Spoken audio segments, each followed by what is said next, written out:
सागर career अकॅडमीच्या या digital प्लॅटफॉर्मवरती मी प्राध्यापक रणजित फरांदे आपणा सर्वांचं सहर्ष स्वागत करतो। विद्यार्थी मित्रांनो, आपण नवी मुंबईचा जो काय पेपर आहे याचे दोन पार्ट पाहिलेले आहेत। पहिला तो जीकेचा पोर्शन पाहिला की जेणेकरून बाबा जे ठाण्याला लेखी परीक्षेला जाणार होते त्यांना त्याचा काय जास्तीत जास्त फायदा होईल का ह्या उद्देशाने। त्याच्यानंतर जे काय आगामी काळामध्ये ठाणे शहरची भरती होणार आहे, मुंबई शहरची भरती होणार आहे, या विद्यार्थ्यांना जास्तीत जास्त फायदा व्हावा, शक्यतो जे काय मुंबईची भरती देणार आहेत त्यांना जास्तीत जास्त फायदा व्हावा, हा आपला त्याच्या पाठीमागचा उद्देश आहे। हे लेक्चर शूट करत असताना मी अजूनही सांगतो की तुमचा अभ्यासाचा बेस परफेक्ट असणं खूप जास्त गरजेची गोष्ट आहे। अभ्यास प्लस लॉजिक प्लस पेपर सोडवण्याचा अप्रोच ह्या सगळ्यांचं कॉम्बिनेशन आपल्याला शेवटी आपल्याला जास्तीत जास्त मार्क्स पडले पाहिजेत, हा आपला त्याच्या पाठीमागचा हेतू आहे। याच्या अगोदर आपण मीरा भाईंदरचा पेपर देखील टाकलेला आहे। ज्यांनी कोणी ते मीरा भाईंदरचे पेपरचे जे काही लेक्चर्स मी टाकलेले आहेत ते लेक्चर्स ज्यांनी कोणी पाहिले नसतील ते त्यांनी पाहून घ्या। तुम्ही 2च्या स्पीडनं जरी लावून पाहिले तरी देखील तुमचे लवकरात लवकर त्या ठिकाणी कव्हर अप होऊ शकतं। मीरा भाईंदरचा पेपर आपण घेतलेला आहे आणि त्याच्यानंतर आपण नवी मुंबईचा पेपर घेतलेला आहे। आपले हे दोन्ही पेपर घेण्याच्या पाठीमागचा उद्देश हाच आहे की जे बाबा मुंबईला मॅक्सिमम मुलं फॉर्म भरत असतात, तर त्या मुंबईच्या जे काय विद्यार्थी पोलीस भरतीसाठी फॉर्म भरत आहेत त्यांना जास्तीत जास्त फायदा व्हावा। के सागर पब्लिकेशनचे वेगवेगळे संदर्भ साहित्य पुस्तकं आहेत। याच्यामध्ये आपलं सर्वात महत्त्वाचं असलेलं पुस्तक म्हणजे ह्या 78 प्रश्नपत्रिका आहेत, ज्या 2023 मध्ये झालेल्या सर्वच्या सर्व ज्या काय प्रश्नपत्रिका आहेत त्याच्यामधील हा 78 प्रश्नपत्रिकांचा उत्तरे व स्पष्टीकरणासह दिलेला हा संग्रह आहे। विद्यार्थी मित्रांनो, ह्या 78 प्रश्नपत्रिकांमध्ये स्पष्टीकरण दिल्यामुळं की हा सेट तुम्हाला मॅक्सिमम मार्कापर्यंत घेऊन जाऊ शकतो। कारण जर आपण आत्ताचे जर पेपर काढून बघितले तर बऱ्याचशा क्वेश्चनचं किंवा क्वेश्चनच्या पॅटर्नचं त्या ठिकाणी रिपिटेशन झालेलं आपल्याला पाहायला भेटतं। त्याच्यानंतर या 78 प्रश्नपत्रिकांमध्ये 38 प्रश्नपत्रिका ह्या जिल्हा ग्रामीण व शहर पोलीसच्या आहेत, 28 प्रश्नपत्रिका चालकच्या आहेत, 12 प्रश्नपत्रिका ह्या SRPFच्या आहेत आणि चालू घडामोडीसह अद्ययावत केलेलं हे पुस्तक आहे। आणि विद्यार्थी मित्रांना साधारणतः 70+ मार्क्स हे पुस्तक त्या ठिकाणी घेऊन जाऊ शकतं। त्याच्यानंतर आपलं 93वी आवृत्ती असणारं संपूर्ण पोलीस कॉन्स्टेबल असं पुस्तक आहे। विद्यार्थी मित्रांनो, या पुस्तकाचं वैशिष्ट्य असं संपूर्ण पोलीस कॉन्स्टेबल याच्यामध्ये सर्वच्या सर्व विषय पोलीस भरतीचे कव्हर केलेले आहेत, शिवाय 7000 प्रत्यक्ष व वस्तुनिष्ठ प्रश्न, तक्ते, मुद्दे व विवेचन याद्वारे त्या ठिकाणी कव्हर करण्याचा प्रयत्न केलेला आहे। शिवाय त्याच्यामधून तुमचे साधारणतः 25,000 वस्तुनिष्ठ प्रश्नांची तयारी होईल अशा पद्धतीनं हे संदर्भ साहित्य त्या ठिकाणी बनवलेलं आहे। याच्यामध्ये पूर्वीच्या 20 प्रश्नपत्रिका आणि आत्ताच्या 5 सॅम्पल क्वेश्चन पेपर स्पष्टीकरणासह त्या ठिकाणी उत्तरे व स्पष्टीकरण यासह दिलेले आहे। त्याच्यानंतर पोलीस कॉन्स्टेबल ज्या काही निवडक 25 प्रश्नपत्रिका आहेत त्या विश्लेषणासह ह्या 25 प्रश्नपत्रिका दिल्या आहेत। जसं की बाबा मुंबईला मॅक्सिमम विद्यार्थी फॉर्म भरतात, नागपूरला फॉर्म भरतात, खाली सातारा, सांगली, कोल्हापूर हे महत्त्वाचे जिल्हे असेल, पुण्याचा असेल, असे जे काही निवडक जिल्हे, अमरावती असेल, खाली औरंगाबाद असेल, विभाग वाईज महत्त्वाचे असलेले हे जळगाव असेल, हे महत्त्वाचे जिल्हे त्या ठिकाणी कव्हर करण्याचं काम ह्या 25 निवडक प्रश्नपत्रिकांच्या सेटमध्ये केलेलं आहे। त्याच्यानंतर जे विद्यार्थी चालकसाठी फॉर्म भरतात त्यांच्यासाठी अत्यंत उपयुक्त असलेले हे पुस्तक आहे, पोलीस शिपाई चालक भरती। याच्यामध्ये मोटार वाहन चालवण्याचे वाहतुकीबद्दलचे कायदे व नियम असं हे पुस्तक आहे। याच्यामध्ये जे काय वाहतुकीबद्दलचे जे काय वेगवेगळे सिम्बॉल्स आहेत हे सिम्बॉल्स याच्यामध्ये रंगीत स्वरूपामध्ये त्या ठिकाणी कव्हर केलेले आहेत। शिवाय जे काय 2023 मध्ये झालेल्या आणि 2021 मध्ये झालेल्या जे काय वाहतुकीच्या बद्दल जे काय प्रश्न विचारण्यात आलेले ते देखील क्वेश्चन याच्यामध्ये कव्हर केलेले आहेत। त्याच्यानंतर वाहतूक नियम व कायद्याचे मुद्देनिहाय परीक्षा बुक माहिती याच्यामध्ये कव्हर केलेले, शिवाय नवीन मोटार दुरुस्ती अधिनियम जो काय 2019ला आलेला आहे तो देखील याच्यामध्ये तो मोटार दुरुस्ती अधिनियम कव्हर केलेले आहे। शिवाय साधारणतः 650 MCQ कव्हर होतील अशा पद्धतीने मोटार वाहन चालवण्याचे जे काही MCQ आहेत ते याच्यामध्ये कव्हर केलेले आहेत। त्याच्यानंतर हे आपलं जीकेचं पुस्तक आहे, पोलीस भरतीसाठी अत्यंत उपयुक्त असलेलं हे पुस्तक आहे, स्मॉलेस्ट जनरल नॉलेज। विद्यार्थी विद्यार्थी मित्रांनो तुम्ही त्याचे कव्हर पेजेस हे करू शकता की याच्यामध्ये चालू घडामोडी 2024च्या सर्वच्या सर्व इन्क्लूड केलेले आहेत, ज्याच्यामध्ये हे आपण पाहू शकता की अशोक सराफ यांना महाराष्ट्र भूषण पुरस्कार भेटला होता। याच्यावरती क्वेश्चन पण बऱ्याच वेळा आता जे काही भरती झालेले त्याच्यामध्ये आलेले आहे। ऑस्कर पुरस्कार जे काही विजेते होते त्याच्यावरती पण क्वेश्चन आलेले आहेत, ते देखील आपल्या कव्हर पेजवरती त्या ठिकाणी आहे। TCS असेल, MPSC असेल, या सर्वच्या सर्व स्पर्धा परीक्षांसाठी अत्यंत उपयुक्त असलेलं हे आपलं स्मॉलेस्ट जनरल नॉलेजचं पुस्तक आहे।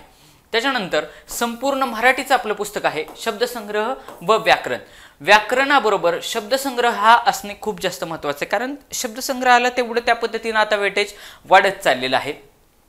TCS असेल, IBPS, MPSC, राज्यसेवा कंबाईन या सर्वच्या सर्व परीक्षांसाठी अत्यंत उपयुक्त असलेलं हे संपूर्ण मराठी आपलं शब्दसंग्रह व व्याकरण असं पुस्तक आहे। MPSCच्या क्षेत्रामध्ये के सागर पब्लिकेशनचं शब्दसंग्रहाचं पुस्तक हे बऱ्याच वर्षापासून अत्यंतिक नावाजलेलं पुस्तक आहे।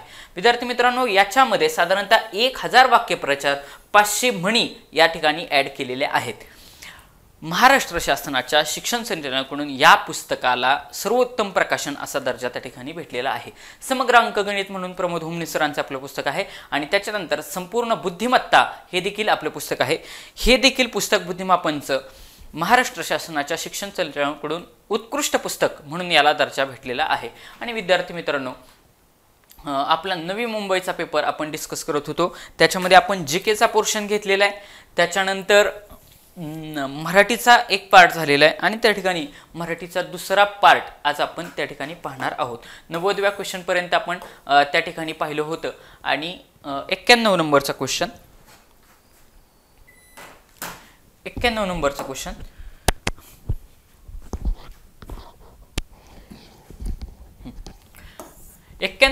क्वेश्चन मध्ये काय विचारले, यावेच तुम्ही तुमच्याजवळ आता याच्यापेक्षा जास्त झूम मी करू शकत नाही, तुम्ही तुमच्याजवळ PDF ठेवा किंवा सॉफ्ट कॉपी जरी ठेवली किंवा हार्ड कॉपी ठेवली तर तुम्हाला जास्तीत जास्त फायदा होईल।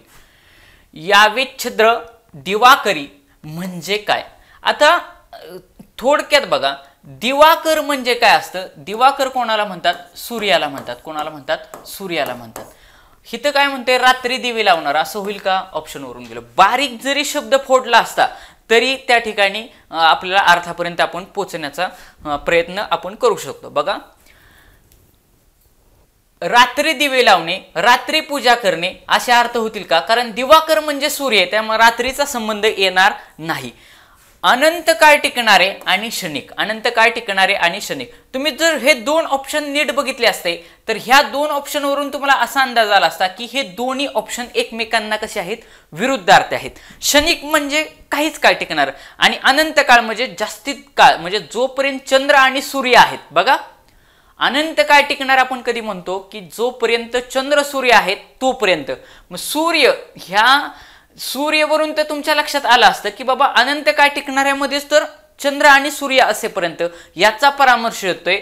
शिवाय हा ऑप्शन जास्तीत जास्त म्हणजे लॉंग केलेला आहे। शिवाय आपलं पहिल्यापासूनचं क्वेश्चन पेपर सोडवण्याचं टार्गेट आहे।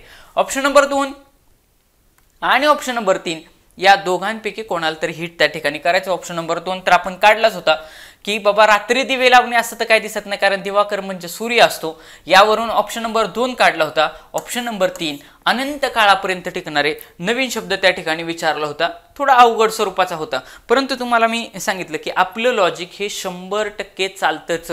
शिवाय आपलं लॉजिक वापरताना पहिल्यांदा अभ्यास वापरायचा, लक्षात घ्या, पहिल्यांदा अभ्यास वापरायचा, ज्या ठिकाणी अभ्यास संपतो त्याच ठिकाणी आपल्या ह्या सगळ्या ट्रिक वापरून करेक्ट ऑप्शनकडे जाण्याचा प्रयत्न करायचा।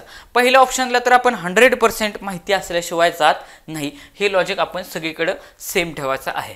92 नंबरचा क्वेश्चन, सुचिरभूत होणे या शब्दाचा विरुद्धार्थी शब्द काय? आता सगळ्यांना माहिती आहे की सुचिरभूत होणे म्हणजे काय? त्या ठिकाणी बाबा शुद्ध होणे, काय त्याचा अर्थ होतो? शुद्ध होणे। सुचिरभूत होणे म्हणजे शुद्ध होणे, त्याचा विरुद्धार्थी म्हणजे बघा हे तर खाली ऑप्शन आपण वाचत येऊ। शुद्ध होणे, पहिला ऑप्शन दिलाय अपवित्र, प्रामाणिक होईल का? होणार नाही। शुद्धचा विरुद्धार्थी बेशुद्ध होतो का? होणार नाही, ऑप्शन गेला। मग अशुभ होईल का? होणार नाही, म्हणजे अपवित्र। आपल्याला विरुद्धार्थी काढायचा होता। सुचिरभूत होणे याचा विरुद्धार्थी आहे अपवित्र होणे. त्याच्यानंतर 93 नंबरचा क्वेश्चन,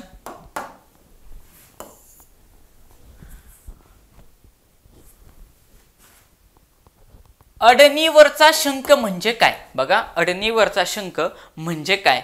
आपलाच हेका चालवणारा व्यक्ती, धनवान व्यक्ती, निरुपयोगी व्यक्ती आणि उच्च पदावरती अपात्र व्यक्ती. बघा, तर या प्रश्नाचं उत्तर आहे उच्च पदावरती अपात्र व्यक्ती. विद्यार्थी मित्रांनो, क्वेश्चन हा 100% हार्ड होता, सहजासहजी येईल अशातला काही प्रकार नाही. अडाणीवरचा शंख म्हणजे उच्च पदावरती अपात्र व्यक्ती जर बसला तर त्याला अडाणीवरचा शंख असं म्हणतात. त्याच्यानंतर 94 नंबरचा क्वेश्चन आहे. 94 नंबरच्या क्वेश्चन मध्ये बऱ्याचशा जणांचं काय झालं, त्या ठिकाणी गल्लत झालं. बघा, संचित, बघा संचित आणि सचिंत, सचिंत याच्यामध्ये बऱ्याच विद्यार्थी मित्रांचे काय झाले, त्या ठिकाणी गल्लत झाली. बघा, ज्यावेळी अनुस्वार हा स वरती दिलेला आहे त्यावेळेस त्याला संचित असं म्हणतात. संचित म्हणजे त्याचा अर्थ असतो साठवलेले, साठवलेले. आणि ज्यावेळेस च वरती अनुस्वार दिलेला आहे, म्हणजे हित अनुस्वार जर दिलेला असेल तर सचिंत, चिंत म्हणजे काय, चिंत म्हणजे चिंता करणे, आणि स म्हणजे चिंतेसहित. बघा, स चा अर्थ काय होतो, नसत्या स चा अर्थ होतो सहित, काय होतो, सहित. आणि चिंता, चिंत म्हणजे चिंता, चिंता म्हणजे चिंतेच्या सहित. बघा, चिंतेच्या सहित म्हणजेच काय, चिंताग्रस्त. असा कशाचा अर्थ होईल, जर अनुस्वार, बघा जर अनुस्वार हा च वरती दिलेला असेल, नीट बघा इथं नीट ऑब्झर्व करा, जर अनुस्वार हा जर च वरती दिला असेल तर स त्याच्या पुढे लावला असेल तर स चा अर्थ होतो सहित. बघा, स चा अर्थ होतो सहित, आणि चिंत याचा अर्थ होतो चिंता करणे. त्याचा अर्थ काय होतो, चिंता करणे. चिंत म्हणजे चिंता करणे, म्हणजे चिंतेच्या सहित त्याचाच अर्थ काय होईल, चिंताग्रस्त. इथं विद्यार्थी मित्रांनो तुम्ही नीट बारकाव्यानं बघणं अपेक्षित होतं की बाबा अनुस्वार हा स वरती दिला की च वरती दिलेला आहे, हे बारकाव्यानं बघणं. कारण स वरती जर दिला असता तर त्याचा सरळ सरळ अर्थ बदलला असता, लगेच साठवलेला असा अर्थ झाला असता. बऱ्याचशा विद्यार्थी मित्रांनो काय, हे संचित हा शब्द ऑलरेडी येऊन गेलेला आहे, बऱ्याच ठिकाणी त्याचं रिपिटेशन आहे, त्याच्यामुळे बऱ्याचशा जणांना असं वाटलं की संचितच विचारलंय. संचित म्हणजे काय, साठवलेलं. आपल्या रेग्युलर भाषेमध्ये आपण पण वापरतो, माझं पूर्वसंचित. पूर्वसंचित म्हणजे काय, जे काय पूर्वजन्मी मी काय चांगलं कार्य केलंय ते कुठलं जे काय साठवलेलं असेल त्याचा उपयोग या ठिकाणी होऊ शकतो का, त्याला संचित म्हणजेच काय, साठवलेलं. या ठिकाणी पेपरमध्ये एक्झामिनरनं च वरती अनुस्वार दिला होता, त्याच्यामुळे पहिला ऑप्शन साठवलेला आला होता, पहिला ऑप्शन इलिमिनेट झाला. याच्यावरून चिंतन करणे ही वेगळी बाब आहे. बघा, चिंतन करणे ही वेगळी बाब आहे, चिंतित असणे ही वेगळी बाब आहे. चिंतन करणे म्हणजे काय, आठवणे. बघा,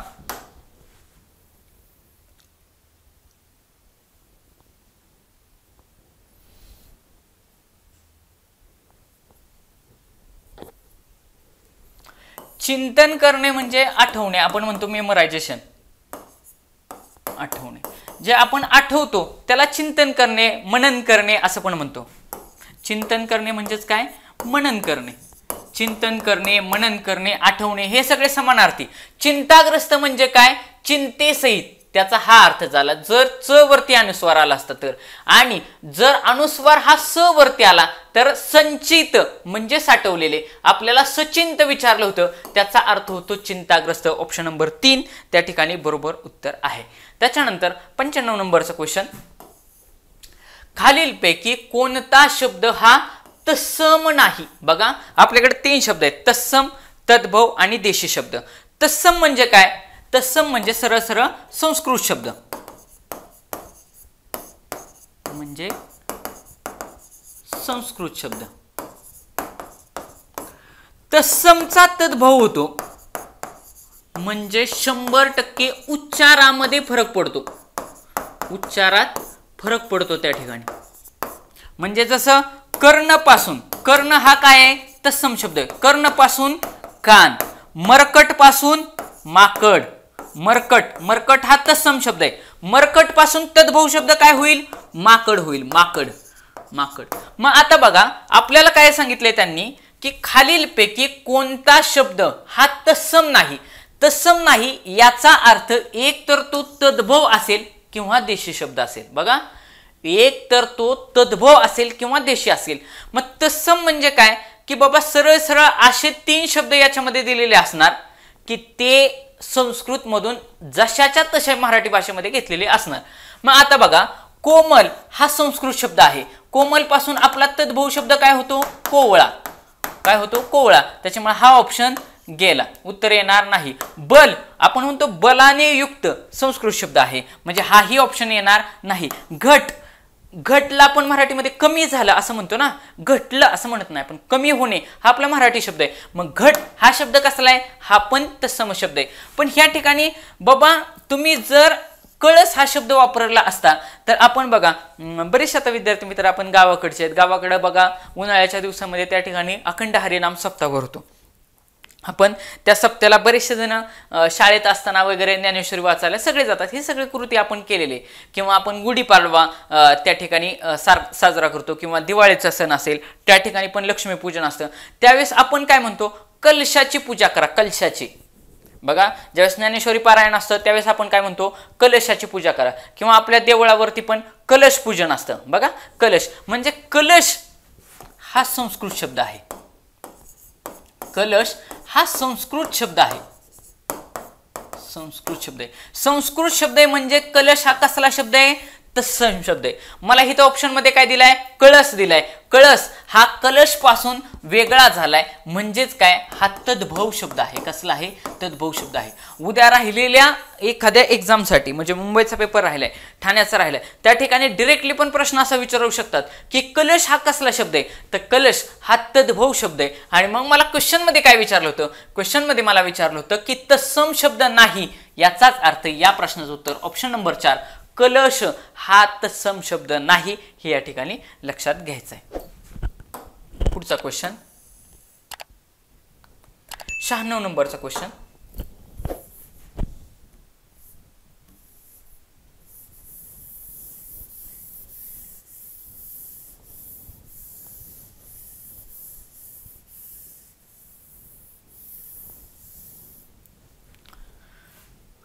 नंबरचा क्वेश्चन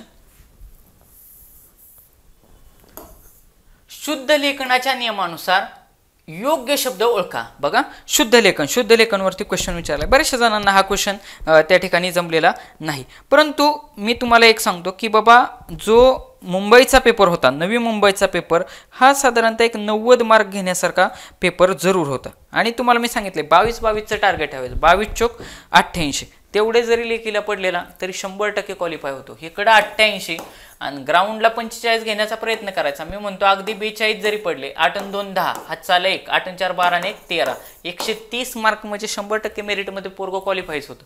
म्हणजे त्या पद्धतीने तुम्ही टार्गेट करायचं की बाबा जेणेकरून 2-3 क्वेश्चन अलीकडे पलीकडे जरी गेले तरी त्या ठिकाणी तुम्ही पॅनिक होणार नाही. कारण तुम्ही जातानाच माइंडसेट तसा करून गेले की बाबा 2-3 क्वेश्चन बाबा नाही जरी जुळले तरी चालू शकतं. खालीलपैकी शुद्ध शब्द ओळखायचा आपल्याला. अंगुली निर्देश अंगुली निर्देश अंगुली निर्देश आणि अंगुली निर्देश. आता बघा मला माहिती नाही ह्याच्यातला करेक्ट शब्द कसा आहे त्या शब्दाला तोडा. अंगुली निर्देश हा शब्द देत असताना आपण वेगवेगळे न्यूज बघत असतो. त्याच्यानंतर आपले बॅरियर लावलेले असतात पोलिसांनी पिवळ्या कलरचे. त्याच्यानंतर शासन वेगवेगळे परिपत्रक काढत असतं. त्याच्यामध्ये निर्देश हा शब्द असतो. निर्देश बघा कुठला शब्द असतो निर्देश. आणि निर्देश हा शब्द त्याच्यामध्ये नीला पहिली वेलांटी असते. कुठली असते पहिली वेलांटी. निर्देश हा शब्द बघत असताना आता इथं ऑप्शन नंबर 3 ला जर तुम्ही आला तर नीला दुसरी वेलांटी ऑप्शन गेला. इथं नीला दुसरी वेलांटी ऑप्शन गेला. मग आता बघा अंगुली निर्देश आणि अंगुली निर्देश. इथं लीला ही दुसरी वेलांटी नीला पहिली वेलांटी म्हणजे इथं निर्देश शब्द बरोबर आहे. इथं पण निर्देश शब्द बरोबर आहे. पहिल्या आणि दुसऱ्या ऑप्शन मध्ये निर्देश शब्द बरोबर आहे. मग 1 की 2 हे आपल्याला त्या ठिकाणी चूज करणं अपेक्षित होतं. त्या ठिकाणी तुम्ही एक्झाम हॉलमध्ये तुम्हाला नसतं समजलं ह्या क्वेश्चनला ऑप्शन नंबर 2 टिक केलं असतं. कारण आपलं लॉजिक काय आहे लॉजिक थ्रू आउट सेम ठेवायचं. ऑप्शन नंबर 3 तर काढला होता. या प्रश्नाचं उत्तर आपल्याला येत नव्हतं. ज्यांना येत असेल व्हेरी गुड, पण ज्यांना येत नसेल त्यांनी जरी ऑप्शन नंबर टिक केलं असतं ह्या ठिकाणी उत्तर तुमचं चुकलं असतं. पण ठीक आहे ना, बाकीच्या ठिकाणी लॉजिक ही काय गोष्ट 100% वर्क करत नसते, ती टक्केमध्ये असते. 90%, 70% जरी तुमची उत्तर बरोबर आली जी तुम्ही लॉजिकली मारलेत तरी तुमचा स्कोर कितीतरी पटीनं पॉझिटिव्ह जात असतो. म्हणजे काहीतरी गोल करण्यापेक्षा काहीतरी स्टँडर्ड मेथडनं त्या ठिकाणी जर गोल केलं तर तुम्हाला 100% फायदा होतो. आता हा अंगुली निर्देश हा शब्द, याच्यामध्ये लीला पण पहिली वेलांटी आहे आणि नीला पण पहिली वेलांटी आहे. याच्यानुसार ऑप्शन नंबर 1 म्हणजे अंगुली निर्देश, अंगुली निर्देश हा शब्द असा लिहिणं अपेक्षित आहे. अंगुली निर्देश. लक्षात काय ठेवायचं पाहिजे, ऑब्झर्वेशन तुमचं कुठं चाललं असतं, निर्देश हा शब्द तुमच्या वारंवार बघण्यामध्ये येतो.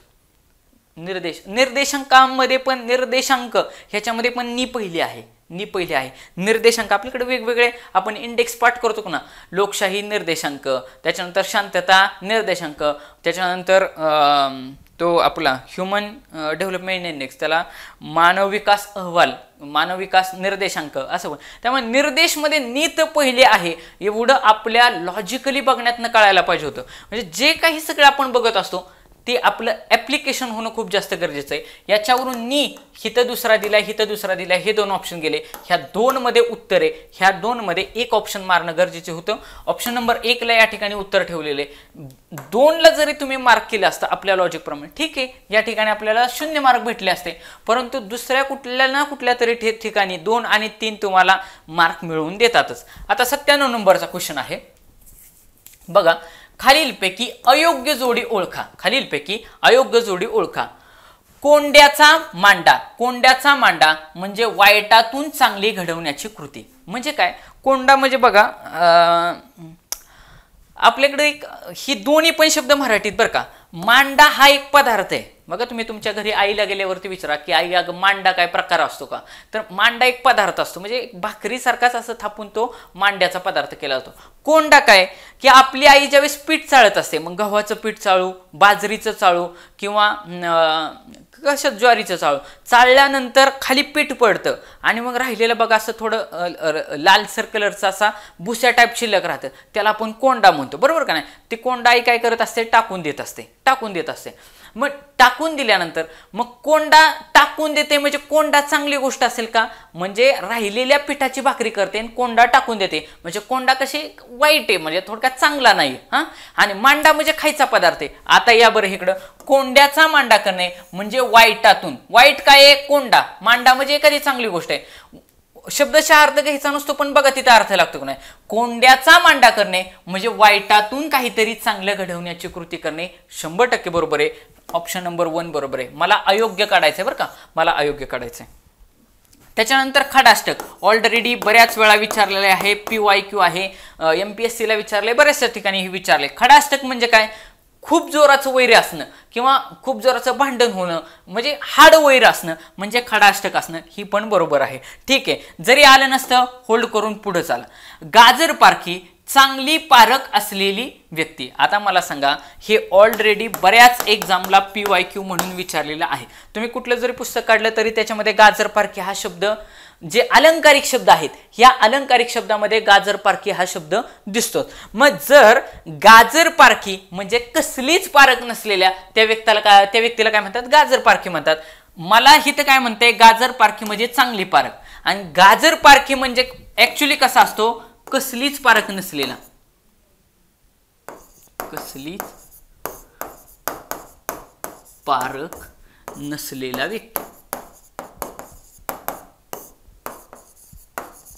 कसलीच पारख नसलेला व्यक्ती म्हणजे कसला, गाजर पारखी व्यक्ती असतो. म्हणजे 100% मला 3 ऑप्शन हा अयोग्य आहे. मला अयोग्यच विचारले, माझं ऑप्शन नंबर 3 त्या ठिकाणी काय असणार आहे, योग्य उत्तर असणार आहे. त्याच्यानंतर घाशीराम कोतवाल म्हणजे अन्यायी व्यक्ती, अन्यायी व्यक्ती. बऱ्याचशा जणांना हे नाटक पण आहे बरं का, हे नाटक पण आहे घाशीराम कोतवाल. ज्यांनी पाहिलं नसेल ते ज्यावेळेस परीक्षा होतील त्यावेळेस तुम्ही यूट्यूबला तुम्ही घाशीराम कोतवाल नाटक सर्च केलं तर त्या ठिकाणी क्वेश्चन त्या ठिकाणी तुम्हाला ते नाटक पाहायला भेटू शकतं. जे काय आपले नांगरे पाटील साहेब आहेत, त्या नांगरे पाटील साहेबांना इंटरव्ह्यूमध्ये त्यांच्या क्वेश्चन विचारला होता की हु इज घाशीराम कोतवाल, की तुम्हाला घाशीराम कोतवाल माहिती आहेत का, त्याच्याबद्दल त्यांना विचारलं होतं. त्यामुळे घाशीराम कोतवाल म्हणजे काय, अन्याय झालेली एखादी जर व्यक्ती असेल, बघा ती घाशीराम कोतवाल नाटक तुम्ही पाहिल्यानंतर तुम्हाला सगळी ती स्टोरी त्या ठिकाणी समजू शकते.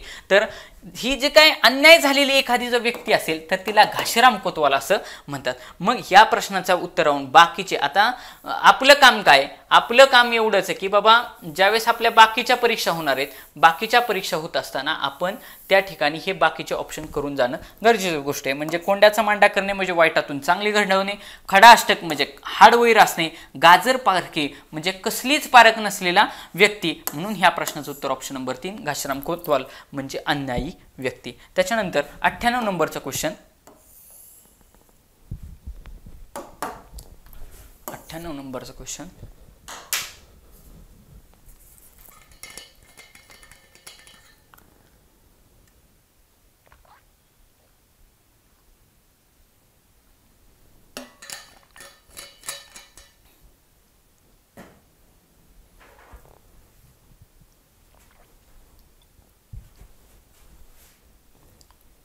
मराठी व्याकरणामध्ये शब्दाच्या जाती किती. बघा मराठी ह्याच्यामध्ये शब्द अत्यंत सोपा क्वेश्चन होता.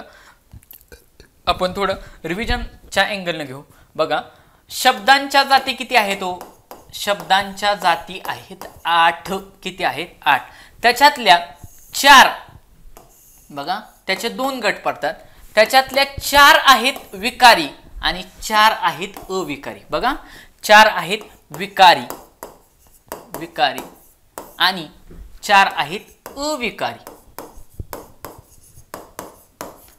विकारी शब्द म्हणजे काय, विकारी म्हणजे काय, त्याच्यामध्ये नाम, जे काय नाम असतं त्याच्यामध्ये लिंग, वचन, विभक्ती याच्यामध्ये काय होतात, बदल होतात. बदल म्हणजे फॉर एक्झाम्पल लिंग, वचन, विभक्तीनुसार जर बदल होत असतील, बदल, तर त्याला काय म्हणणार, त्या शब्द जातीला विकारी शब्दजात असं म्हणतात. ऑलरेडी या ठिकाणी क्वेश्चन विचारलेला आहे की विकारी शब्द म्हणजे काय, तर विकारी शब्दजात म्हणजे काय की तिच्यामध्ये लिंग, वचन आणि विभक्तीनुसार जर बदल होत असेल. बघा लिंग जोडलं किंवा बघा मुलगा, त्याचं मुलगा हे कसलं आहे, सामान्य नाम आहे. त्याच्यामध्ये लिंग जर दुसरं बघितलं तर दुसरं लिंग काय, स्त्रीलिंग काय, मुलगी. म्हणजे शब्दामध्ये काय झालं, बदल झाला. जर बदल झाला तर त्या अर्थी मुलगा हे कसलं नाम आहे, सामान्य नाम आहे. बघा मुलगा हे सामान्य नाम आहे, त्याचं आपण स्त्रीलिंगी रूप बघितलं तर काय झालं, मुलगी झालं. म्हणजे त्याच्यामध्ये बदल झाला. हा जो काय बदल होत असतो, लिंगामध्ये लिंगानुसार बदल होतो, वचनानुसार बदल होतो, विभक्ती प्रत्ययानुसार बदल होत असेल, हे जर एखादी शब्दजात जर बदलत असेल तर त्याला काय म्हणतात, विकारी शब्दजात असं म्हणतात. अविकारी म्हणजे काय, तर लिंग, वचन, विभक्तीनुसार याच्यामध्ये काय बदल होणार नाही. बदल होणार नाही म्हणजे लिंग, वचन, विभक्तीनुसार याच्यामध्ये बदल होणार नाही. मग ज्या सुरुवातीच्या 4 आहेत त्या काय आहेत, त्या सर्वच्या सर्व विकारी आहेत. मग सर्व त्या ह्याचा परत पुढे काय होणार, ह्याचे परत 4 ग्रुप पडणार. नाम, सर्वनाम, विशेषण आणि क्रियापद. ह्या शब्दाच्या कशा आहेत, 4च्या 4 विकारी. विकारी म्हणजे ह्याच्यामध्ये लिंग, वचन, विभक्तीनुसार त्या ठिकाणी काय होत असतो, बदल होत असतो. ह्या झाल्या विकारी शब्द जाती. आणि अविकारी कुठल्या, जेवढे जेवढे अव्यय हा शब्द ज्याला जोडला जातो. बघा हिंट काय, हिंट किंवा ज्याला आपण ट्रिक असं म्हणू, हिंट किंवा ट्रिक असे ज्याला अव्यय हा शब्द जोडला जातो ते सगळे अविकारी. अव्यय,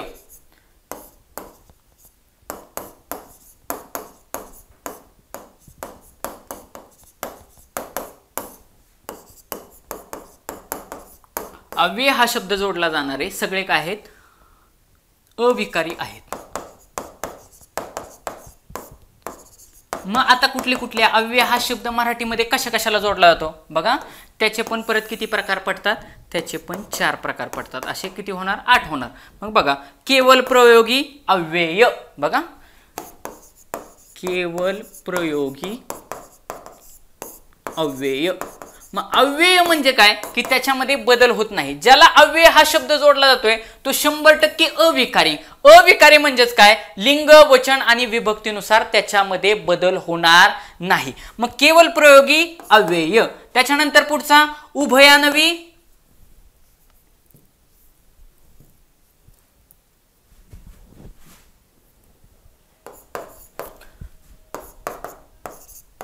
उभयान्वयी अव्यय.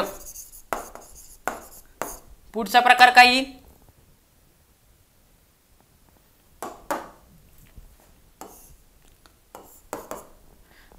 शब्दयोगी अव्यय.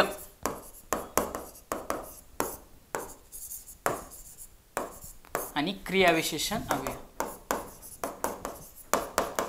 क्रियाविशेषण अव्यय म्हणजे जिथं जिथं अव्यय हा शब्द जोडलाय त्या त्या शब्दाच्या कशा आहेत,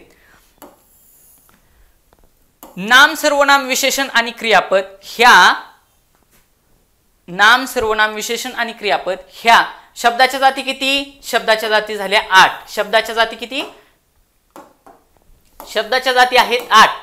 त्यातल्या विकारी किती आहेत, 4. उद्याची जी काही एक्झाम होणार आहे, एखाद्याची एक्झाम राहिली त्यांना विचारतील विकारी शब्द जाती किती, 4. अविकारी किती, 4. 4 आणि 4 किती झाल्या, 8. मग विकारीमध्ये खालीलपैकी कोणती विकारी नाही असं विचारतील. म्हणजे आपल्याला विकारी शब्द जाती माहिती असणं गरजेची गोष्ट आहे. नाम सर्वनाम विशेषण आणि क्रियापद ह्या शब्दाच्या कशा आहेत, विकारी शब्द जाती आहेत. आणि तुम्हाला मी ट्रिक काय सांगितली की ज्याच्यामध्ये अव्यय हा शब्द लागलेला असतो, बघा ज्याला अव्यय हा शब्द लागलेला असतो, अव्यय शब्द ज्याला लागलाय तो 100% अविकारी आहे. मग अविकारी काय, केवल प्रयोगी अव्यय, उभयान्वयी अव्यय, शब्दयोगी अव्यय, क्रियाविशेषण अव्यय. क्रियाविशेषण अव्यय म्हणजे अव्यय अव्यय अव्यय आणि अव्यय. दिसते का अव्यय शब्द जोडलेला, म्हणजे जिथं जिथं अव्यय हा शब्द जोडलाय ते 100% कसे आहेत, अविकारी आहेत. येऊ आता आपण क्वेश्चनकडे. क्वेश्चन मध्ये काय म्हटलंय, मराठी व्याकरणमध्ये शब्दाच्या किती जाती आहेत, शब्दाच्या आपल्या 8 जाती आहेत.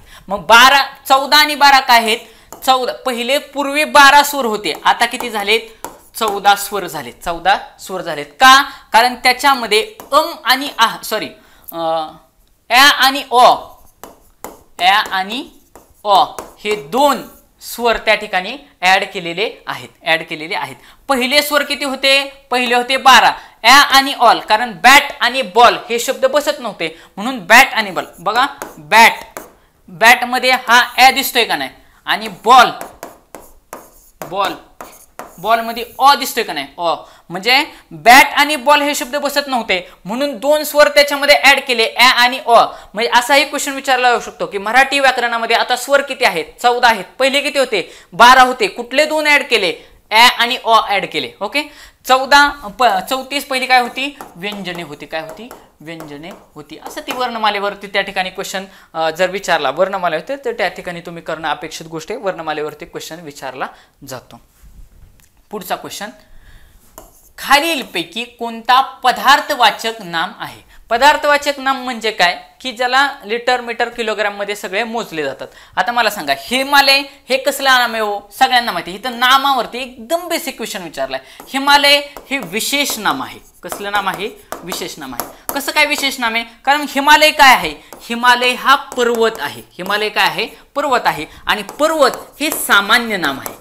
पर्वत हे सामान्य नाम. बघा पर्वत सामान्य नाम आहे, हिमालय हे सामान्य नाम आहे. सह्याद्री हे कसलं नाम होईल मग, सह्याद्री हा काय आहे, पर्वत आहे. जरी पर्वत असला तरी ते कसलं आहे, विशेष नाम आहे. ते कसलं आहे, विशेष नाम आहे. घड हे कसलं नाम आहे, घड हे समूहवाचक नाम आहे. समूहवाचक नाम आहे. म्हणजे बघा जर घड समूहवाचक असेल तर मग मला सांगा कळप हे कसलं नाम असेल, कळप हे पण काय झालं, समूहवाचक नाम त्या ठिकाणी झालं. गंगा, बघा गंगाचा विचार केला तर सेम नदी ह्याच्यासारखं आहे, पर्वतासारखं आहे. गंगा, गंगा ही काय आहे? गंगा आहे नदी. मग नदी काय आहे? नदी हे सामान्य नाम आहे. नदी हे सामान्य नाम आहे. मग गंगा ही काय झालं? नदीचं विशेष नाम झालं. काय झालं? विशेष नाम झालं. मग आता बघा ऑप्शन वरून येऊ. ऑप्शनकडे जर आपण गेलो, एकदम सोपा क्वेश्चन होता, पण तरी ऑप्शन वरून कसा डील करायचा? हिमालय विशेष नाम झालं, ऑप्शन गेला. गंगा विशेष नाम झालं, ऑप्शन गेला. घड समूहवाचक नाम झालं, ऑप्शन गेला. आता पदार्थवाचक नाम, मला सांगा साखरच ह्या ठिकाणी पदार्थ दिसतोय का नाही?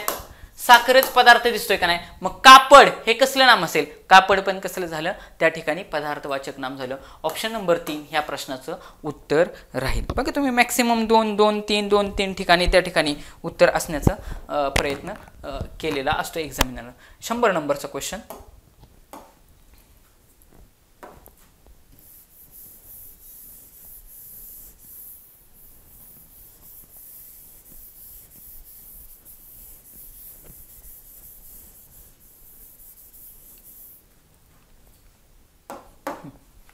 शंभर नंबरचा क्वेश्चन. जे जे आपणासी ठावे ते ते दुसऱ्यांशी शिकवावे या वाक्याचा प्रकार कोणता? बघा, जे जे आपणासी ठावे ते ते दुसऱ्यांशी शिकवावे. मला सांगा ठावे आणि शिकवावे ही दोन काय आहेत हो ह्या वाक्यातली? ही आहेत क्रियापदे. ही काय आहेत? ही आहेत क्रियापदे. मग जर दोन क्रियापदे येत असतील तर केवळ वाक्याचा ऑप्शन बघा, संयुक्त वाक्य, केवळ वाक्य, मिश्र वाक्य आणि साधारण वाक्य. साधारण वाक्य हा असा काही प्रकारच नसतो, ऑप्शन गेला. म्हणजे आपल्याला 100% संयुक्त वाक्य, केवळ वाक्य आणि मिश्र वाक्य याच्यामध्येच आपल्याला विचारलेलं आहे. मग आता बघा, क्रियापदे जर दोन असतील, बघा क्रियापदे दोन असतील तर एक तर ते संयुक्त वाक्य असेल किंवा मिश्र वाक्य असेल. कारण केवळ प्रयोगी अव्यय हे एकदम साधं वाक्य असतं बरं का, साधं वाक्य असतं, साधारण नाही. बघा, आज पुण्यात पाऊस पडला, साधं वाक्य, एकच क्रियापद, एकच क्रिया झाली. मी आता जेवत आहे, बघा जेवत आहे, एकच क्रिया ना, जेवणाचीच क्रिया चालले. म्हणजे एक क्रिया जर घडत असेल त्या ठिकाणी एकच क्रियापद असेल तर त्याचं कुठल्या ना कुठलं तरी काय असतं? केवळ वाक्य असतं. या ठिकाणी ठावे आणि शिकवावे ही दोन क्रियापदे आहेत, म्हणजे 100% केवळ प्रयोग केवळ वाक्य नाही. आता आपल्याला माहिती आहे की त्या ठिकाणी संयुक्त वाक्य आणि मिश्र वाक्य असं प्रकार आहे. संयुक्त वाक्य आणि मिश्र वाक्य. मग ओळखायचं बघा, मिश्र वाक्य ओळखण्याची एक छोटी ट्रिक आहे. मिश्र वाक्य कसं ओळखायचं? बघा, मिश्र वाक्यामध्ये की जे संबंधी सर्वनामांनी जोडलेले असतात, संबंधी सर्वनामांनी जोडलेली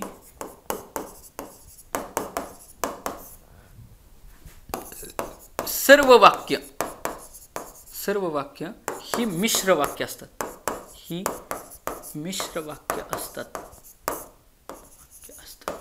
मग आता मला सांगा, संबंधी सर्वनाम म्हणजे काय? संबंधी सर्वनाम कुठली कुठली ते लक्षात घ्यायचं.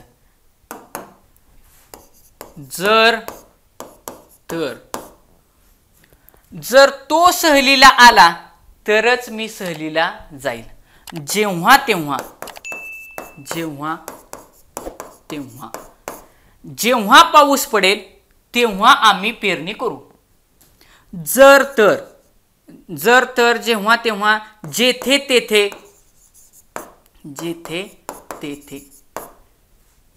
ते आहे ना, तेथे माझे कर्ज होते, असं बऱ्याच वेळा वाक्य विचारले. म्हणजे अशा पद्धतीने जर तर, जेव्हा तेव्हा, जरी तरी, जेथे तेथे ही सगळी काय आहेत? संबंधी सर्वनाम आहेत. मग आता बघा बरं, हिथं आपण परत वाक्याकडे येऊ. परत वाक्याकडे आल्यानंतर आपल्या लक्षात येईल की जे बघा, आणि ह्याच्यामध्ये अजून संबंधी सर्वनाम काय येईल? जे ते हे सगळं लिहून ठेवायचं. मी एवढं लिहून का दिलेलं आहे? कारण हे सगळं लिहून ठेवायचं. मिश्र वाक्य म्हणजे काय?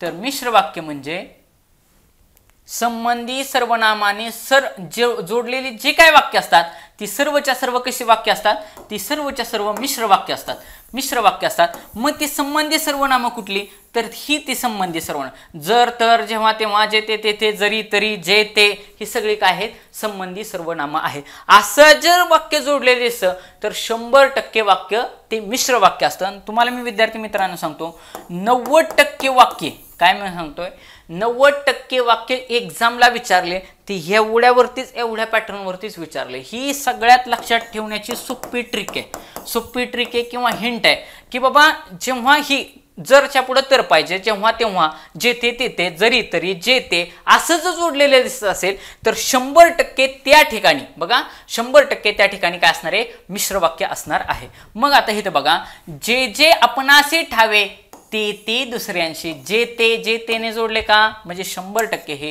मिश्र वाक्य असणार आहे। ओके, म्हणजे संयुक्त वाक्य काय की संयुक्त वाक्यामध्ये आपल्याला माहिती आहे 2 प्रकारची उभयनामी अव्यय आहे, प्रधानत्व सूचक आणि गौणत्व सूचक। बघा ह्याच मला वाटतं ह्याच का मीरा भाईंदरच्या पेपरमध्ये त्यांनी विचारलं होतं की खालीलपैकी कोणती प्रधानत्व सूचक उभयनामी अव्ययाचा प्रकार नाही। मग ते सगळेच्या सगळे 40 प्रधानत्व सूचक मधले 4 आणि गौणत्व बोधक मधले 4 सगळेच्या सगळे वाक्य आपल्याला पाठ पाहिजेत। आणि मेन म्हणजे बघा मिश्र वाक्य अजून कधी म्हणणार की जर एखादं वाक्य बघा गौणत्व सूचक उभयान्वी अव्ययन, गौणत्व सूचक उभयान्वी अव्ययन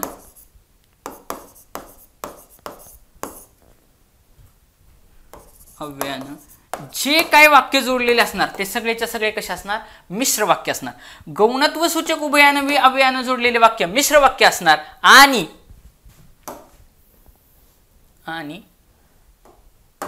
प्रधानत्व सूचक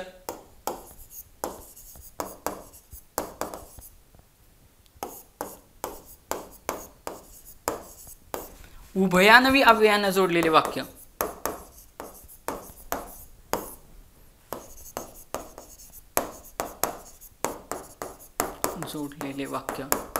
हे कसं असतं, संयुक्त वाक्य असतं, हे संयुक्त वाक्य असते। म्हणजे प्रधानत्व सूचक जिथे येणार तिथं संयुक्त वाक्य होणार आणि ज्या ठिकाणी गौणत्व सूचक येणार त्या ठिकाणी 100% ते कसं वाक्य असणार, गौणत्व सूचक उभयान्वी अव्यय जोडलेलं मिश्र वाक्य असणार। याच्या पलीकडे क्वेश्चन तुम्हाला विचारला जाणार नाही। मग आता तुम्ही खाली कमेंट बॉक्समध्ये मला सांगायचं की प्रधानत्व उभयान्वी अव्ययाचे प्रकार कोणते कोणते आहेत, म्हणजे स्वरूप बोधक, कारण बोधक, विकल्प बोधक, उद्देश बोधक, हे सगळे जे काय आहेत उभयान्वी अव्ययांचे प्रकार आहेत। मग प्रधानत्व सूचक मध्ये कोणते 4 येतात आणि गौणत्व सूचक मध्ये कोणते 4 येतात ते तुम्ही खाली मला कमेंट बॉक्समध्ये त्या ठिकाणी कमेंट करून सांगायचे। विद्यार्थी मित्रांनो आपण इन डिटेल ॲनालिसिस घेतोय। या ठिकाणी मराठीचा पोर्शन संपलेला आहे। आपण नेक्स्ट लेक्चरला त्या ठिकाणी बुद्धिमत्तेचं लेक्चर घेणार आहे की जेणेकरून बाबा मराठी वेगळं बुद्धिमापन वेगळं अशा पद्धतीने मी आता बुद्धिमापनचे पण 1-2 क्वेश्चन घेऊ शकलो असतो, पण आपण एका सेक्शनमध्ये त्या ठिकाणी कव्हर करण्याचा प्रयत्न करू।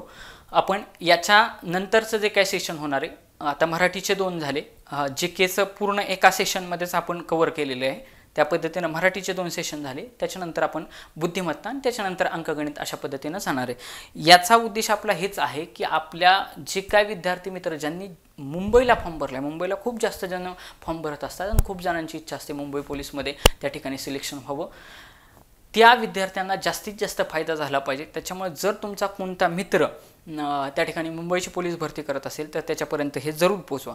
विद्यार्थी मित्रांनो ह्या व्हिडिओच्या माध्यमातून मी तुम्हाला फक्त प्रश्न उत्तरे अशा पॅटर्नमध्ये आपण चाललेलो नाही। तुम्हाला असं वाटेल की त्या ठिकाणी जास्तीत जास्त वेळ लेक्चर पडलेले आहेत, तुम्हाला यूट्यूबला गेला तर तुम्हाला 1-2 तासामध्ये त्या ठिकाणी पेपर सांगितलेलेच आहे। पेपर हा उत्तरे सांगणं वेगळं बघा आणि स्पष्टीकरण देणं ही वेगळी गोष्ट आहे। आपण ज्यावेळेस स्पष्टीकरण घेतोय, मी आता तुम्हाला जेवढं सांगितलं, उद्या ह्या स्पष्टीकरणामधून क्वेश्चन तयार होत असतात किंवा याच्या अगोदर आलेले क्वेश्चन त्यांचं एक सार त्या ठिकाणी सांगितलेला असतो। त्याच्यामुळे विद्यार्थ्याला स्पष्टीकरणाचा हा जास्तीत जास्त फायदा होत असतो। प्रश्न उत्तरे ही वेगळी गोष्ट आहे आणि स्पष्टीकरण किंवा विश्लेषण ही वेगळी गोष्ट आहे। त्याच्यामुळे आपल्याला त्या ठिकाणी थोडा वेळ लागताना दिसत असेल। तुम्ही जे कोण तुमचे मित्र पोलीस भरती करत असेल त्यांच्यापर्यंत हे व्हिडिओ जरूर पोहोचवा। तुम्हाला हा व्हिडिओ आवडला नक्की लाईक करा. मी ज्या ठिकाणी तुम्हाला क्वेश्चन विचारलेला असतो त्या ठिकाणी तुम्ही गुगल करा आणि त्या ठिकाणी कमेंट बॉक्समध्ये मला त्या प्रश्नाचं उत्तर देत चला, की जेणेकरून मला त्या प्रश्नांची उत्तरं माहिती असतात. परंतु जर तुम्ही स्टुडंट टीचर असं जरी इंटरॅक्शन राहिलं तर त्या ठिकाणी जास्तीत जास्त फायदा हा स्टुडंटला होत असतो आणि तो फायदा तुम्हाला झाल्याशिवाय राहणार नाही. तुम्हाला हा व्हिडिओ आवडला नक्की लाईक करा, शेअर करा. धन्यवाद.